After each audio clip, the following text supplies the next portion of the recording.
Hey guys, welcome back to another episode of Pivot Well by Sarah. I'm Sarah, and we're doing another segment with my sister Beth. Say hi, Beth. Welcome, welcome. Sorry we missed last week's segment. We had And every why intention. and why did we miss last week's segment, sister dear? Well, okay, so we had a conversation about the report to DSS. It had just kind of lingered in the ether, and nobody said anything. I wasn't even sure if they actually followed up on that report. And I hate the zero, like that lack of closure, I guess. For me, I'm not really good about, I guess, thinking through when I have confrontations. I think if I think it through too hard, I don't do it. I don't know if you've noticed, but whenever I just want to do a confrontation, I'm like, I'm going to do it. And I just do it that day. It's like that soundbite. Don't do it, girl. I was I'm just not thinking gonna do about it. it. I did it. I did it. No, that's me. But yeah, because if I think about it too long, I won't do it. Well, I called him. So our father has a tendency of calling every day, twice a day, morning and night. And if we don't answer, he will continue to call. And I noticed he had stopped calling. He called twice since we had last spoke, and then that was it. And it had been 2 weeks of no conversation. But he was talking to you. So, And was talking to me normal. Like there was no indication that anything was wrong. yeah, we really didn't know if anything had happened, if they knew about it, if they'd found out about it. There was so much unknown. It could be said I should have originally confronted him or whatever, but we'll get to that part. But I decided I was just going to call him. If you were to call and confront him on this, how would you start it? By breaking out in hives and throwing up in the toilet. I did break out in hives and throw up. I didn't know how to start the conversation, So I literally was just like, hey, haven't talked to you in a while. And he's like, yeah, it's been a while. It was awkward. I was like, is there something you want to ask me or talk to me about? And he was like, is there something you want to talk to me about? And I knew at that point, I was like, I'm assuming you're referring to the DSS report.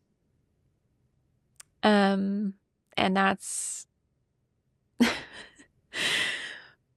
that's where it started. Honestly, it was really difficult for me to have. I wish that I could be the person that I am right here with you right now.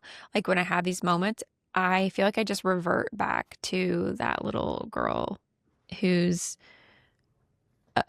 afraid to hurt her dad. But when we originally talked about all of this, I said I knew this was going to be it. When I made the report, I knew I was not going to talk to him after Yeah, you that. and I had a conversation about no matter which way the report went, that Yeah. it was kind of the last straw for you. And we won't go into the reason why you chose to make the report when you made the report, but that time period, the events surrounding you making the report, you kind of knew it wasn't an if, it was a when, and it was, going to go pretty much the way that it went. I wanted it to happen at that point. It's so exhausting for me to juggle it, I think. I went for a period without talking to him. It went almost a year. Yeah. Well, and that was actually not the first time I had not talked to him. No, it wasn't. I forget about that other time because I was doing so much with my life during that time. But I am happier in those moments I'm not talking to him. And I think it's because, I mean, the conversation was a manifestation of exactly what the issue is. During this conversation, he started to act exactly like our stepmom. His tone of voice was like her. He was manipulating the conversation like her. At one point, I decided to start recording it because I was like, I feel like I'm crazy and nobody will believe me if I tell them this is how he's acting because it was just not the dad that I have had a hard time not going no contact with. Like it was not the dad that I wanted to have to keep. So I did it for a couple reasons. I wanted like I think I wanted you to see that he, hey, this is what he's capable of with me. Like this is what's going on. I also wanted it to be like a reminder for me. So when I feel like maybe I made the wrong choice or maybe, whatever, I can just listen to that and it makes me feel like affirmed in what I already felt.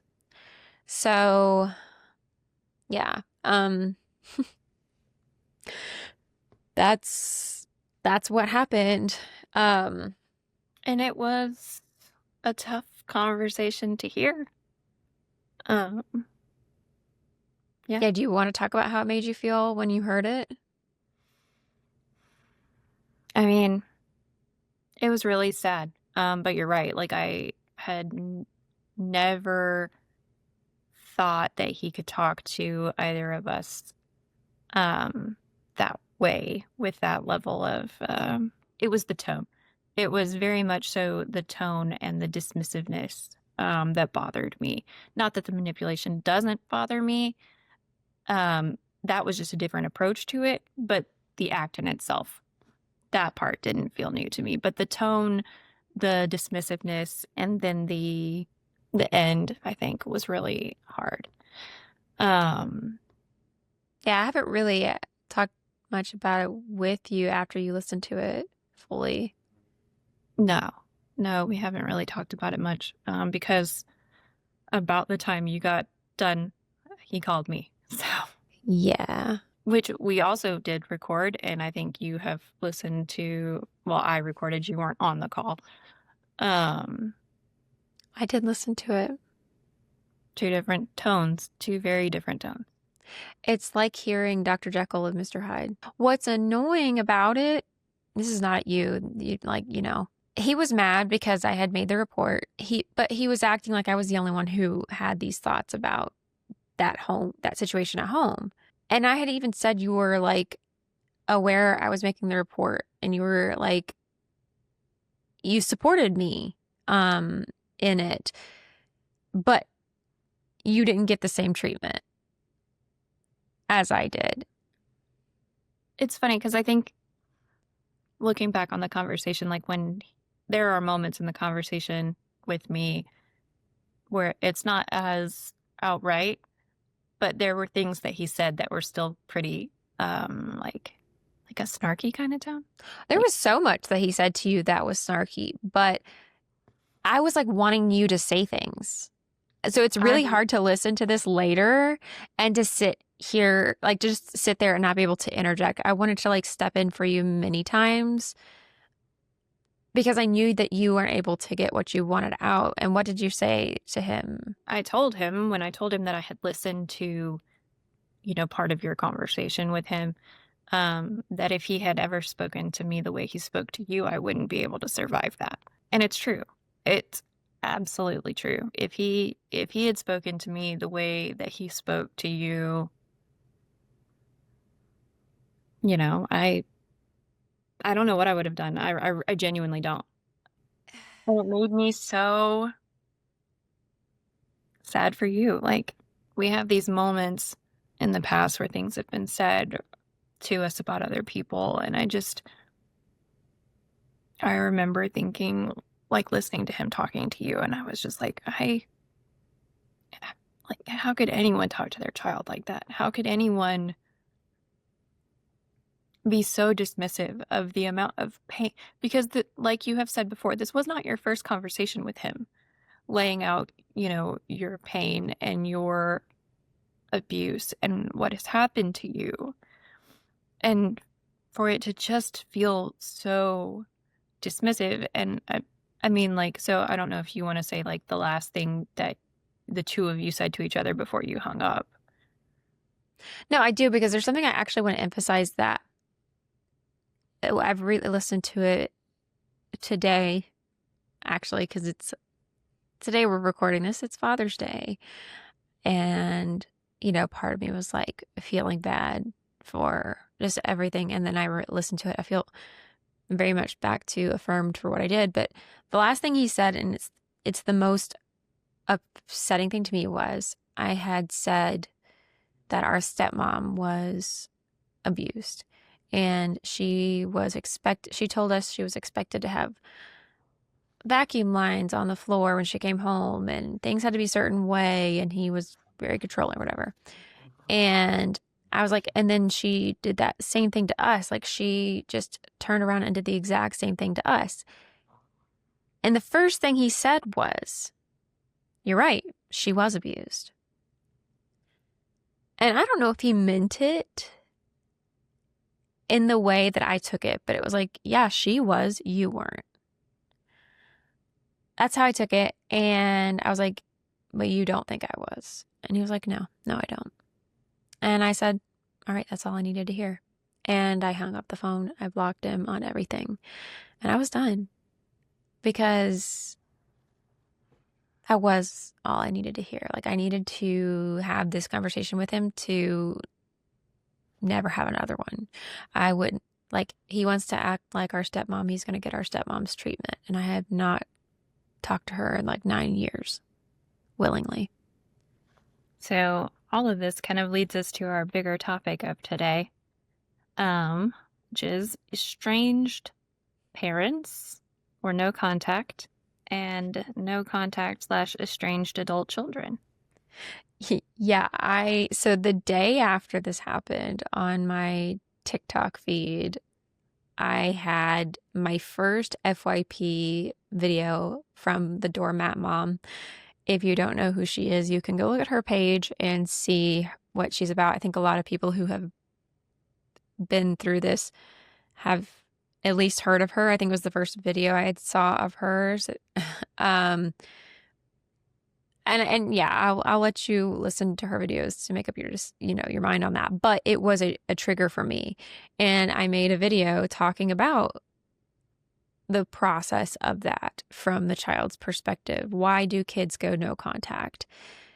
And it got a lot of traction, because I think this is it's a hot topic right now.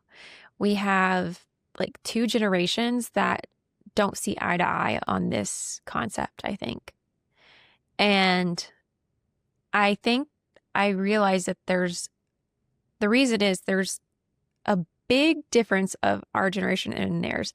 And I would compare it to back in the late 1800s. They used to go around and, like, in a war, right? And they would, do surgery in the battlefield, use the same instruments, not wash their hands. And that was a common practice. And nobody thought it was weird. And then somebody one day discovered bacteria and what happens when you cross-contaminate things. So then you had this newer generation of people washing their hands and doing things different, washing their instruments. And I imagine at that point, there was a battle between these two people who have said, hey, I've done this my whole life and it works. Yeah, but it wasn't effective and people died because of it. They were going to die anyway. Like, it was a culture shift. Same thing when people went from, lobotomizing everybody to antidepressants. We are in the middle of a very big shift of mental health, and it is going from accepting everything your elders do for as they are, because the idea of respect your elders versus my respect for elders stops when they have zero respect for me. Well, and there's also a big difference between two words, and these two words I think get confused in the generation before us too, and that is respect and enable. You can respect someone without enabling their behavior. So, Yes. for example, when you talk about our stepmother, right? You are no contact with her. You have spoken about, what has happened to you in the past, but what you don't do, despite what might have been spread around that you do, what I have never actually heard you do is be disrespectful of her person. Like, In fact, you don't.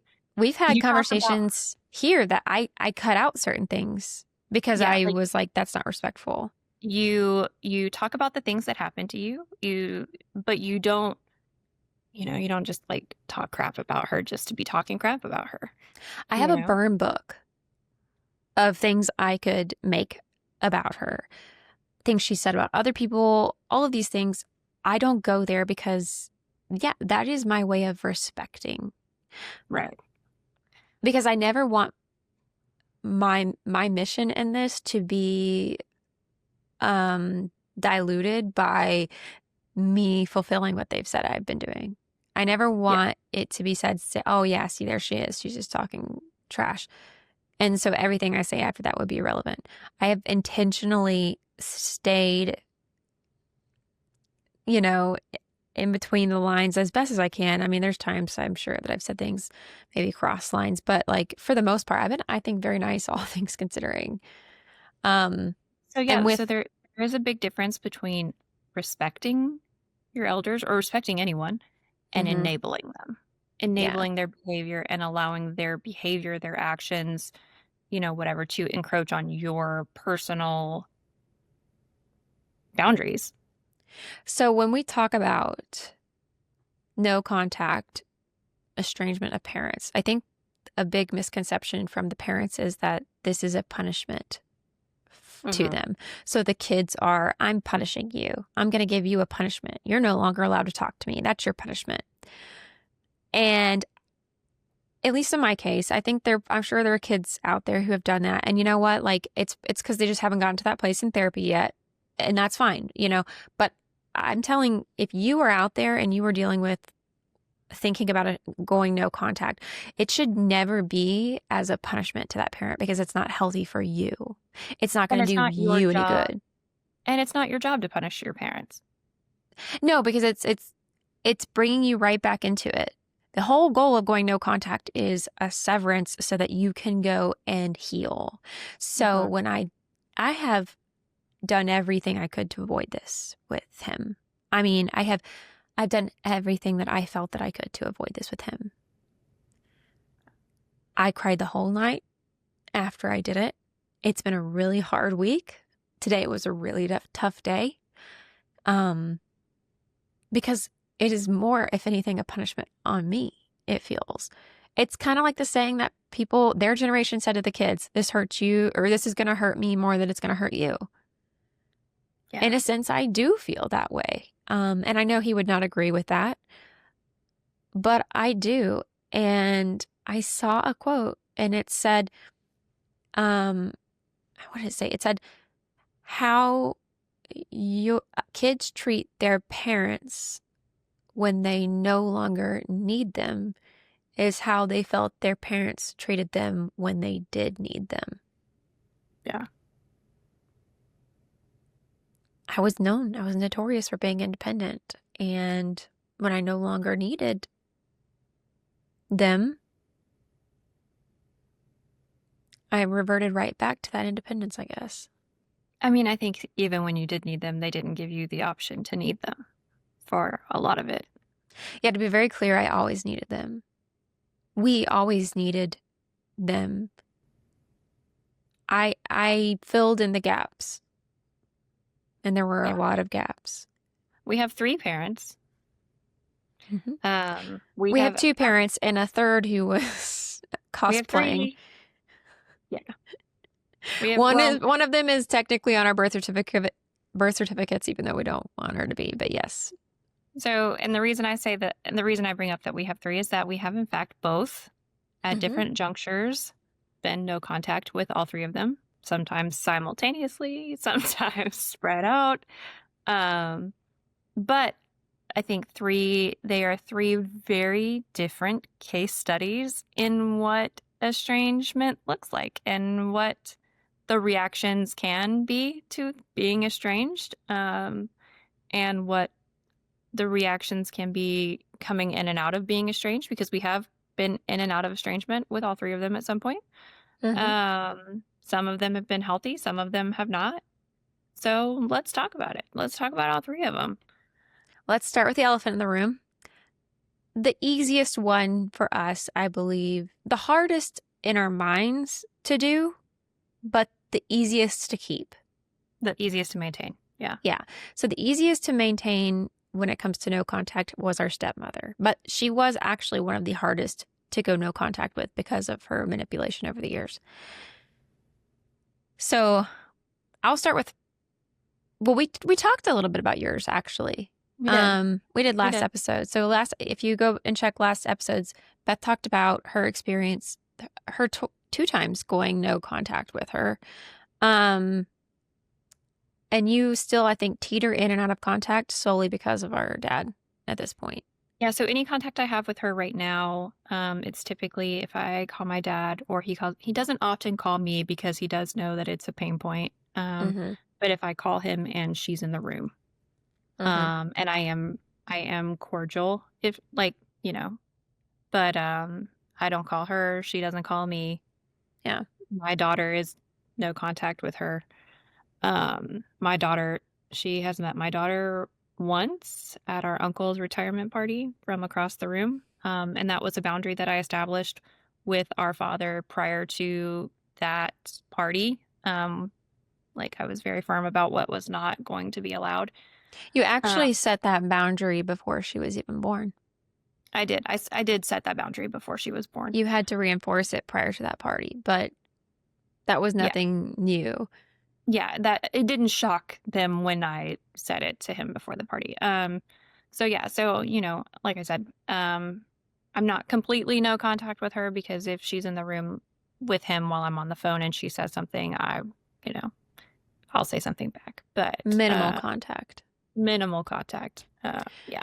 So I have been no contact with her. When I started therapy, I think one of the first areas I chose to address was her because when I moved to Florida, we haven't gone too deep into that yet, but Stay I tuned for next week. stay tuned for next week because we're going to do a full I think it's Deep going to be dive. a hopeful episode, but a deep dive into my severance, if you will. But I'll give just the brief. When I started therapy, the first person I wanted to talk about was her. I have always known in my head, in the back of my mind well, not always, but I think, probably 10 to 12 years old, I started to pick up on the patterns. I've been very good at pattern recognition my whole life. And, that was why I got in trouble the most. And, in your conversation with our father, he said, like, why was Sarah the only one to get put in the closet then? Because I Yep. was kind of the most, I called her out the most. So I knew pretty early on I had daydreams of freedom. So when I sat down in therapy, I subconsciously knew that she had to go. I just didn't know how to get there. She had Mhm. me very convinced that my life depended on her. Everyone knew her.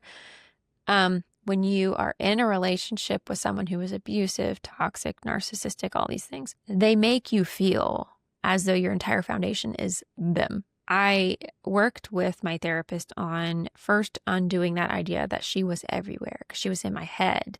If somebody was looking at me the wrong way, I would think, oh my gosh, they might know her. If I was going to go out with friends, I was afraid she would find out I was out past midnight. And I was an adult. One day, well, my therapist started first by just talking about boundaries. She didn't never offered up the no contact. She said you need to set boundaries. My first boundary was actually the one that I guess I went no contact with. I was so tired of her posting on Facebook about how sweet of a daughter I was, how, our relationship, she would share pictures. I had moved to Florida. I had told my friends I really don't talk to her. But yeah, there was all these pictures. And so I was like, I look like a hypocrite because of these pictures. And I was telling my therapist how frustrated I was with that. And she was like, well, why do you have to have her on your Facebook? And I was like, Ashley, it's not an option. That's not a choice. She is Facebook. In my head, that was to get a Facebook, I only got a Facebook because I was in the hospital, so she could post about me in the hospital. Do you know that? Yeah, I had to use her Facebook for like 6 months before I could get my own. Yeah, I only got one so that she could share stories about me via me in the hospital dying. So anyway, yeah, to me, she was like, there was no way. So I was like, okay, that's pretty bold. And I remember I had to tell her, if you post another post about me, I'm going to have to block you on Facebook. And that was where I had Miss Gallimore come into the room because that was my first confrontation with her. So I was like, this is not going to go well. I just know it's not going to go well. And so I had Miss Gallimore come in the room because I wanted somebody, kind of like the same reason I recorded the end of that video with him. It did not go well. She was very angry. She was like, I am your mother. I can post whatever I want on your page. You're not going to tell me what I can post on my own Facebook page. And I was like, that's fine, but you're not tagging me and you're not posting on my wall. And she fought it. It was a big thing. She like went hysterical, ran off screaming. And it wasn't just because of the Facebook thing. She asked why. We talked about why I was like accusing her of things at this point. So, I mean, it was like, you've been a bad mom. Like, you haven't been the best. You're very controlling. I don't like you. I don't want you posting on my Facebook page. That's more honest if we're being truthful. And she did not like that. She ran off, whatever. But I said to my dad, I mean it. I will block her because Ashley said the worst thing you could do when setting boundaries is break the boundary. Mm-hmm. It makes it 10 times harder to reset the boundary because you've just shown them your weakness, essentially. And somebody like that is looking for your weaknesses. And so, sure enough, no joke, the next day, she posts something on my wall. It's like she was just trying. And I was like, I have to do it. I was terrified. I remember it was on my phone. I blocked her and I threw my phone. You know, like when you text somebody, like when you're like dating, like early stages, or you're like we were teenagers and we didn't want to text somebody something, so we'd send it and throw the phone. That's what I did. I blocked her and I threw the phone. I was like, oh crap. And we didn't really, so like after that, she didn't want to talk to me. I really didn't want to talk to her, but she would try to like start talking to me. And I realized, I guess, like one day, it's just not good for me. Mm-hmm. So I said I didn't want to talk to her anymore. And I told our dad, I was like, I don't want to talk to the woman who abused me my entire life. That's why. And there's a lot of guilt he threw at me. And just an FYI, when you go no contact, it is a guilt parade. Everything they ever did for you, even though they may not be able to remember what they did yesterday, they can remember every single thing that they perceived having done for you. And that's exactly what happened. But I had to set the boundary and I had to keep it. And the only time I would see her, and I was in the same boat you are now, was if I was going to see him. I even remember like one time I went back and I got in a big fight with her in person because she brought up something and I was like, this is why I don't talk to you. But yeah, it got easier and easier to just not talk to her. And so for me, it's been no. And I got to a certain point, I told our dad, I don't want her in the room if we're going to talk. Like if you and I are going to talk, I don't want her in the room. I don't want you sharing about my life with her. I blocked her for a reason, like just all of that stuff. And so we've been no contact really for 5 years, and only that one time because I was bringing Luca there to show our dad and our little brother. I think she and I have been no contact other than what I mentioned. Minimal. Officially since Restricted contact would probably be a restricted contact since October of 2020. An issue came up with a family member on her side. The family member felt like they had to choose, which was their prerogative. The family member chose her. I don't blame them for that. I do. I mean, it was hurtful. Like, it hurt me, but I was whatever. That was the first and only time maybe that I have cursed at our father because I blew his phone up. Like, I called him, I think it was like 26 times back to back to back. He was mowing the lawn, so he didn't have his phone on him. And I just sat there letting it ring till it went to voicemail, hang up, ring. And then, like, as soon as he answered the phone, I was like, because she's an effing liar, if you want to know. Um, And by and the way, just so everyone knows, we don't like, curse. we really don't. That's a big thing for him. But also, that wasn't really how I was going. You were so valid in that. I was so mad for you. If I could have fixed that problem, like, actually, I think if that happened now, I would have called that person directly myself. Just FYI. Ironically, she blocked me right after that. The stepmother blocked me. Which she Um, probably knew you were going to pull a Sarah. She's like, beer to the punch. and what's funny is like now, like our dad will be like, "Oh, did you see the post?" I was like, and I'm always like, "No, she has me blocked." And so recently, he was like, "I think she unblocked you." I was like, "No, she didn't." And he's like, "No, she said she did." And Go check her blocked I was people. like, "I'm telling you, I can't search her." And I And was like, she'll do things like that I unblocked her. Like those little micro lies. "Yeah, like nope, nope, not me." Just Which is own it. fine. Just fine. If you want to block me, block me. It's social media. Like it does not But affect my day to why day. would she not be able to just say, yes, I did because whatever, you know? For whatever reason, yeah. I mean, clearly she could tell the family member she couldn't stand to be in the same room as me. Ironically, again, what's hilarious is our going no contact was her saying she didn't want to be in the room with me, her blocking me on social media, and me just being like, You set a boundary. Even though you don't realize it, you did set a boundary of like, this is my too far. There was a line that was too far and you crossed it. Beth did not have a confrontation moment with her directly when she went no contact yeah, we did. over the, Yeah, yeah. we did. And so I put myself in a position and I actually had a conversation with you where I was like, this, it's going to come down to this. And I have to let this happen. And I was terrified to let it happen. But it did happen. Um, it's a good time. But yeah, no, so we didn't, so that we had the confrontation, but then actually, and that was in June, but then the no contact didn't happen until like October when she did that with the other family member and then blocked me. And I was like, okay. I don't know. For her, it was a freeing one. It was scary Yeah. at first, but then it was freeing. It has felt very freeing to not. And my issue with her, and so by the way, let's talk about the why people go no contact. She is a great example of why I go no contact. I can be really tough to you right now. We can have these conversations and I can look like the big bad wolf or whatever. And that's true. Like for the most part, I am. My confrontations with her are not that way though.